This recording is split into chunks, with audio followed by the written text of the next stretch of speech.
Thor Love and Thunder has hit theaters, and Ms. Marvel Season 1 has come to a close on Disney+. So today we're going to stop and rank all 9 MCU franchises from the worst to the best.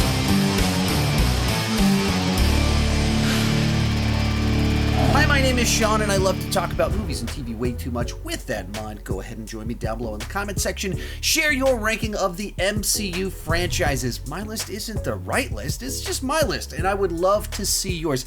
As I go into this, I'm ranking them based off of overall quality and consistency. The character arcs, do our characters actually go on a journey and change in a consistent manner?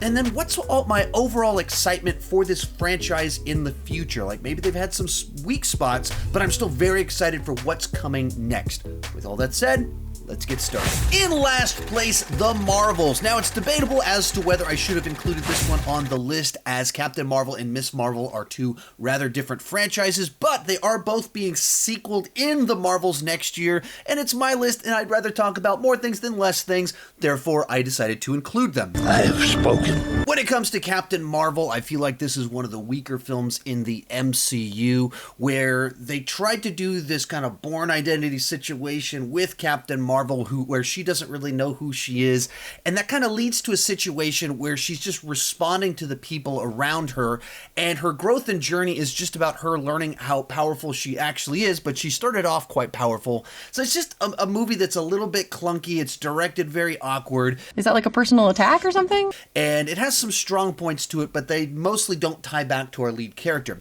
On the flip side to that, we have Ms. Marvel, this brand new Disney Plus series that I thought started off pretty well with this girl who is a Captain Marvel fangirl who gains powers and is trying to figure out how to balance her family life with being a superhero and having no idea how to do that. And I felt like it kind of lost itself in the middle, where it kind of turned into something different. It became this globe-trotting adventure about exploring her family's history and backstory and the origin of these powers, rather than continuing this journey of watching her grow, change, and become a superhero and figuring out how to balance that with her family life as well as with her friends. And so I think you have two kind of properties here that I don't think they've had their strong point yet. They haven't had that thing where they just knocked it out of the park. I think Ms. Marvel is significantly better than Captain Marvel. Neither one of them are a home run for me, and therefore this franchise, if you can call it a franchise for me, sits at the bottom at this point in time. Number 8, Thor. Now, this is a frustrating one because Thor is a great character, and he's partnered with a great brother in Loki who got his own spinoff. Both of them are played by perfect actors for the parts, but there's so many ups and downs with this franchise that I just can't have it high on the list. Yeah, well, you know, that's just like your opinion, man. The big thing with Thor is that it feels like they keep trying to course correct with the franchise. The original one was a mixture of Kenneth Branagh, Shakespearean grandeur in Asgard, and fish out of water comedy. You can feel like the awkwardness of phase 1 of the MCU while they're trying to figure things out. And then Thor: The Dark World, widely regarded as the worst film in the MCU, just a totally bland film. Nothing memorable or distinct about it except for how forgettable it is. No chemistry between Thor and Jane, and then a villain with absolutely nothing about him that's distinct or interesting. Then it's followed up by Thor Ragnarok, which is one of the most lively and personality-packed films in the entire MCU, that it has weight and stakes to it, but it's also really, really funny. It is such a counterbalance to the blandness of Thor: The Dark World, and you just follow it up with something that is just so distinct, memorable, and the creation of a specific creator, that only one guy could make this movie, Taika Waititi. And then that movie's followed up by Thor: Love and Thunder, that I just think went too far. It is an example of too much of a good thing. Thor Ragnarok was great for how lively, colorful, and funny it was, and this is just too much of all of that, to the point that for me and a lot of other people, it felt like self-parody. A lot of you loved it. Awesome. Totally respect that. I can't tell you differently from how I felt, though. For me, it went too far with the jokes, and it just undermined itself constantly, with Thor doing split kicks, Asgard having an Infinity Cones ice cream shop with the Infinity Gauntlet there, a weapon of genocide as the logo for an ice cream shop. It was just too much. It undercut all the drama, and it just lessened the effect of the entire film. Then also thrown into the mix, you have Loki, kind of this spin-off franchise, which does kind of its own thing, and I don't hold that against the consistency because it's intentionally a spinoff. And just behind the scenes, kind of nice TV show that did something different. Not one that I feel like I'm going to rewatch a lot, but did something different. So you've got, like, awkward beginning, you've got some of the worst, some of the funniest and most fun, and then too far, and then interesting in the middle. It's all over the place. Other big problem here is that with Thor, they keep doing the same... He's trying to figure himself out plot line, character arc. Like that, it keep repeating the same idea, like he needs to figure out who he really is. Over and over again, and with Loki, they've killed him off multiple times only to bring him back, and so there's just a lot of repetition in here as well. So unfortunately, great character, amazing actors, some high points, but also a lot of low points. Next up, the Ant-Man franchise, and this one is here for basically the opposite reason of the Thor franchise. Thor is here because it has high highs and really low lows, and the Ant-Man franchise is entirely mid. A phrase that I'm not entirely sure what it means. How do you do, fellow kids? So when I call it a mid franchise, what I mean by that is that it's just a solid, entertaining franchise. It's not swinging for the fences, and it's certainly never knocked anything out of the park, but it is consistently entertaining right there in the middle. It doesn't do anything to make me mad. I don't think either one of these movies are bottom tier MCU. I know some of you guys don't like Ant-Man and the Wasp all that much. I've always had a lot of fun with it. But it also doesn't make a big, gigantic mark. There's a new Ant-Man movie coming out next year, and it's like, cool, I'll have fun with that. I don't have gigantic high expectations for it. I don't have low expectations. I have entirely mid-level expectations for it of like, yeah, I'm sure that'll be fun. That'll be a nice, light-hearted MCU adventure that has no pretenses. It's not trying to change the MCU. It's just going to be another fun time. And that's what the previous two were, and I enjoy them on that level. They're very watchable, they're very easy to put on and just have a good time, and they don't leave much of a mark. Ants. Ants. Ant-Man. And along these same lines, our lead character, Scott Lang, hasn't really grown and changed much over the course of these two films. At the beginning of the first movie, he's this guy that made a mistake in the past, and now he's trying to do right by his family and just kind of wants to do whatever he can. He gets recruited to be Ant-Man. That's the same place that we're at the end of Ant-Man and the Wasp. It's the same place that we're at, really, at the end of Avengers Endgame. He hasn't really changed or grown all that much. And so, while I enjoy the character, because Paul Rudd is so likable, charming, and fun on screen, and such an unlikely superhero, it's not like this unbelievably compelling arc at the same time. Just kind of right there in the middle.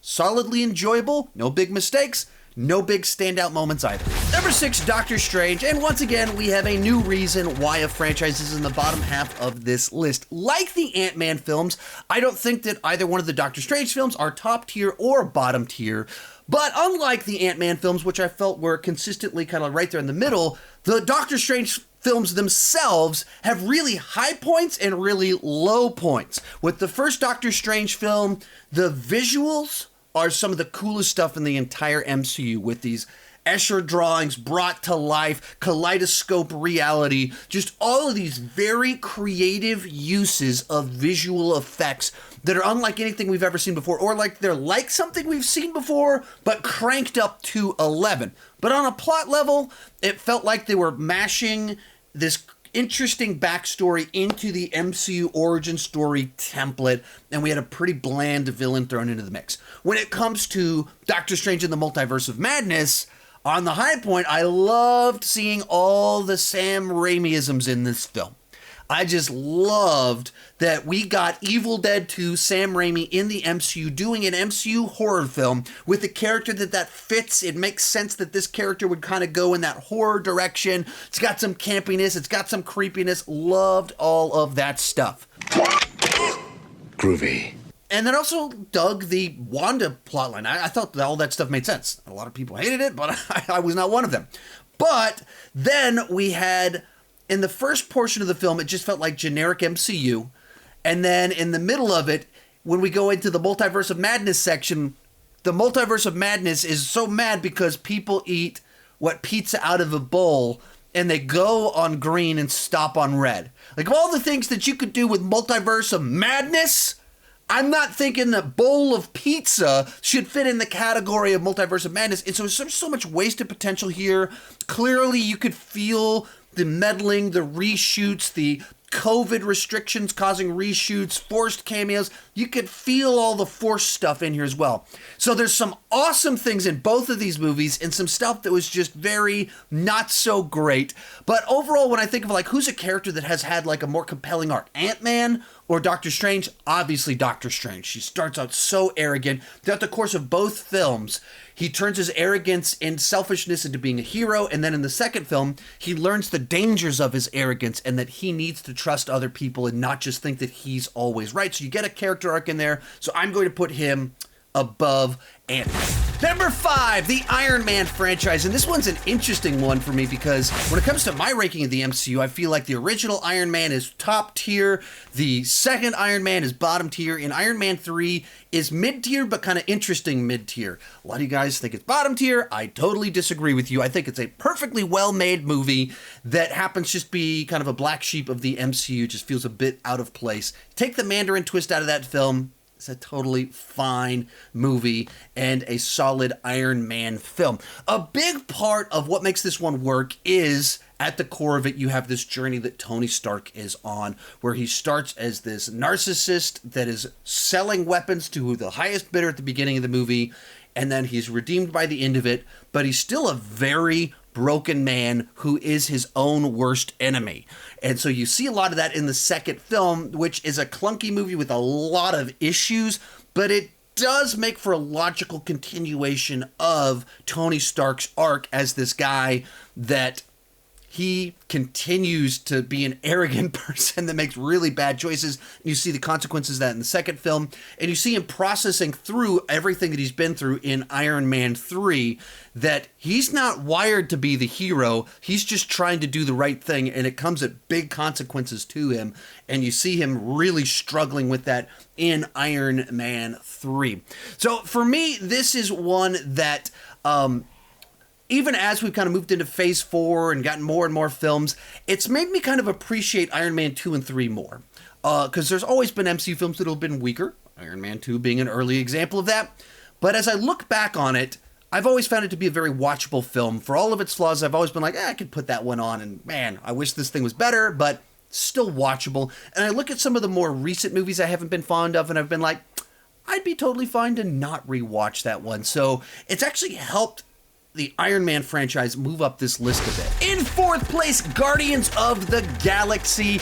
And this is one that I had the hardest time deciding where to place this one, because the original Guardians of the Galaxy was just such a pleasant surprise when it came out. I had no idea who these characters were. I thought Kevin Feige had lost his mind when they announced Guardians of the Galaxy as one of their follow-up projects after the Avengers was a big, gigantic hit. What a bunch of a-holes. And then I went and saw the movie, and I instantly fell in love with all these characters. It had such a distinct style that only could come from the mind of James Gunn, and just, it was like Star Wars in the 21st century, but better than any of the Star Wars movies that came out in the 21st century. Then we got Guardians of the Galaxy Volume 2, which I am not a fan of, and do find to be bottom tier MCU. So first Guardians, top tier, second Guardians, bottom tier, and I just felt like James Gunn took all the wrong lessons from the first film and took the wrong direction with the plot, split the characters up, and so you lost that group dynamic. The main plot line had like, each act had a different villain. First act, Sovereign. Second act, Taserface. Third act, Ego. And that didn't really work for me, and it created a story that didn't really have urgency, tension, and momentum. And then it just was kind of off-putting with the way that it went with the humor. It rehashed jokes from the first movie, and then just had a mean streak in this other sense with Drax making fun of the appearance of Mantis, and then a whole plot line about Ego killing thousands of Star-Lord's siblings, and then it makes a David Hasselhoff joke. I just found all that off-putting. But as I look at what's my excitement level for Guardians of the Galaxy Volume 3, we got two ones that are like polarizing opposite directions. I honestly don't really hold Guardians Volume 2 against my excitement. I just see the potential of what James Gunn can do, and hopefully he learns more from the first movie than the second movie. I'm still very excited for Guardians Volume 3. Volume 2 being my hottest take on my channel that I didn't like that movie. Bunch of you in the comments think I'm crazy for that. I am still so excited for what's going to happen next. Everything that we saw from them in Infinity War just made me go, man, I want more of these characters. I can't wait to get a proper follow-up to Volume 2. And so despite it kind of having high tops and bottoms here, the excitement level for the future, that's the reason that this one isn't above kind of the 3 below it here on the list. Real quick, before I give you my top 3, remember to share your ranking down below in the comment section. My list isn't the right list. It's just my list. Even the 9 that I included, maybe you'd rework them differently. I would love to see your list and hear your thoughts on it, but let's be respectful. Also, I've done a ton of other MCU rankings, the movies, the heroes, the villains, all of it. Post-credit scenes, Stan Lee cameos. You could check all of that out in my MCU ranking playlist right up here. In third place, the Captain America franchise. And this is an interesting one because Captain America, the First Avenger, was a decent enough comic book movie. I really love the World War II setting, the aesthetics of that film, and the simplistic nature of the Steve Rogers characters, that he's just a classic good person that wants to do the right thing. And then as his franchise went along, the character got more and more complex as he moved away from being in a very black and white, clear-cut war, World War II, very obvious who the bad guys were in that one, and moved to this complex world where you can't trust the government, it's unclear what you're supposed to do, and this leads to the conflict in Civil War where Captain America doesn't trust the governmental structures because of what happened in Winter Soldier, and he's not going to sign these accords to give power over to this outside branch of people that he doesn't fully trust. That leads to that conflict, of course, with Tony Stark. And that's the part of the arc here that's so great about his character, of watching him grow, change, become more cynical, but still be true to himself and still optimistic in that same way. It's just a very shift in the nature of the character. And of course, The Winter Soldier is widely regarded as the best MCU film. I don't have it quite that high up on my list, but I totally understand why other people do. I do have Civil War in that top tier as this movie that I just love the way it brought together all these franchises, but at its core, it had an earned conflict where you could understand how the backstory of each of these characters led them to this conflict. And I would say it does have high stakes because the Avengers broke up in this movie, that led to Thanos being able to wipe out half the universe. So quite a big deal because of that. What pulled this one back, what pulled this one back from the second spot on this list is that the Captain America franchises continued onward with Falcon and the Winter Soldier. And I felt that show was a misfire. That seemed like a real safe, easy, mid-tier MCU franchise. Let's do a buddy comedy with Falcon and the Winter Soldier. I'm totally on board with that. I'm the target audience for that and enjoy both these characters. Let's put them front and center. And then that show just fumbled really bad. It couldn't decide if the villain was actually a villain or a victim of circumstance, in which case the threat wasn't particularly strong. It was trying to portray John Walker as being this terrible guy because he took up the shield when Falcon decided to give it up. And so it's just a very confused narrative, very confused character arcs. And then it got literally preachy in the last episode where Falcon, new Captain America, is literally preaching at government officials about you need to do better. And so it was so heavy-handed with this messaging in a way while failing to have a proper, compelling plot. That wasn't good. And more importantly, the writers of Falcon and the Winter Soldier are writing Captain America 4, and they got the director of the Cloverfield Paradox. Neither one of those has me excited. At the end of Endgame, when Steve hands the shield to Falcon, I was like, awesome. Man, Sam's going to be Captain America? Cool. I'm all on board for this. And Falcon and the Winter Soldier, the TV show, really lessened my excitement for that potential. Our runner-up, the Spider-Man franchise. Now, of course, Spider-Man is probably the most popular Marvel character, and it was so exciting when he was finally brought into the MCU, and they were able to find a new direction to take the character, a new tone for his movies that didn't feel like a rehash or a retread of what they did in Sam Raimi's Spider-Man or the first Amazing Spider-Man film, and they really leaned into the fact that Peter Parker is in high school, and that just brought something so fresh and new to the MCU that it felt like it belonged in that universe, but it could have this naive, youthful tone to each of their films. And they very cleverly found a way to tell his complete origin story in the third movie rather than in the first film. He got powers before we ever even met him, but that defining event of the death of the parent figure in his life doesn't happen until No Way Home. And I think that really elevated this franchise for me because I thought Homecoming, just such a fun little film that's not particularly ambitious. It's not swinging for the fences, but it doesn't need to. It's fresh and new with a familiar character. I'm not a big fan of Far From Home, though. I felt like the story just doesn't make any sense that Tony Stark would leave his military-grade weapon glasses to a high schooler that's been dead for 5 years. It just doesn't make any sense to me. And so I felt that one was kind of a misstep. But No Way Home, by being a completion of this arc and being the movie where he learns with great power comes great responsibility, I think that really completed out this trilogy in a way that I don't really even hold Far From Home against the trilogy as a whole. Just as a movie, I don't think it has plot issues, but it doesn't mess up the arc that's kind of going on here of his slow journey of maturing into a hero and learning all the hard lessons. And of course, No Way Home is one of the great gifts to Spider-Man fans that we have ever received in getting this multiverse film where we see all these past Spider-Man and Spider-Man villains returning, interacting with each other, and it was just such a pleasant surprise and an amazing theatrical experience. And so I don't know what's going to happen next year, but because they ended this franchise on such a high note and teased something exciting, I can't wait to see more of Tom Holland if that's going to happen, whether it's in the MCU or Sony breaking off on their own. I want to see more of it. But easily coming in first place for me is the Avengers franchise. Now, post-Infinity War, post-Endgame, it's tough to remember, but way back before the first Avengers came out, that movie was a big, gigantic risk, where no one had really taken multiple different franchises with different tones and done a team-up movie on this level before.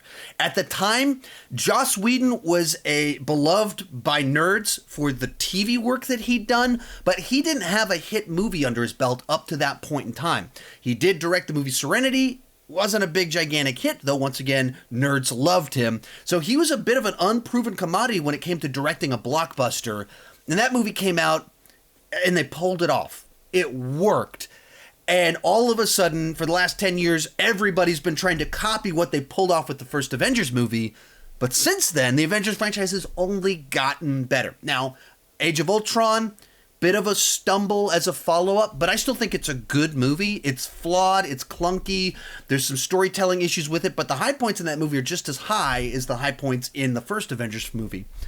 But then the Russos took over for the Infinity films, and those are my two favorite films in the entire MCU that are just a dream come true for comic book movie fans, people that have been in love with these characters your entire life, and all of a sudden we get a movie where all of them are together. I'm Peter, by the way. Doctor Strange. Oh, you're using your made-up names. I'm Spider-Man, then. In this epic, gigantic films, and they worked. The interactions are just as fun as you would want. The story feels earned. The villain is the best of the franchise. The heroes lose in one film and they have to come back years later to try and be victorious in the second. All of it builds up towards the back hour of Endgame that is just the most joy-inducing, grin across your face moment, hour of a film I've ever experienced. It was amazing in the theater. It's still amazing at home. I've told this story before, but whenever we're rewatching MCU films, we frequently finish an MCU film and go, why don't we just rewatch the last hour of Endgame again?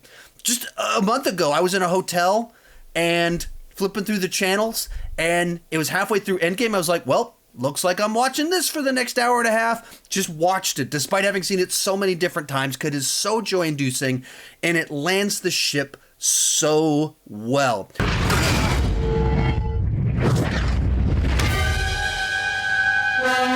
To the extent that there's a lot of people that now that we're like a year and a half into phase 4, and they're like, maybe it should have just ended with Endgame. What a great high note that closed out so many of the characters' journeys in such a satisfying manner, and now it just feels like this very prolonged epilogue that's not going anywhere. I don't know that I fully agree with that, but I certainly understand the sentiment where you're coming from on that one, because Endgame closed it out so well for so many of these characters. It was so satisfying. So for me, the Avengers movies started on a high note, dipped down a little bit with the second one, and then surpassed the high note back to back. They actually did it. They actually pulled it off. They're amazing, amazing team-up movies that everyone's been trying to copy, but very few have had much of any success doing it.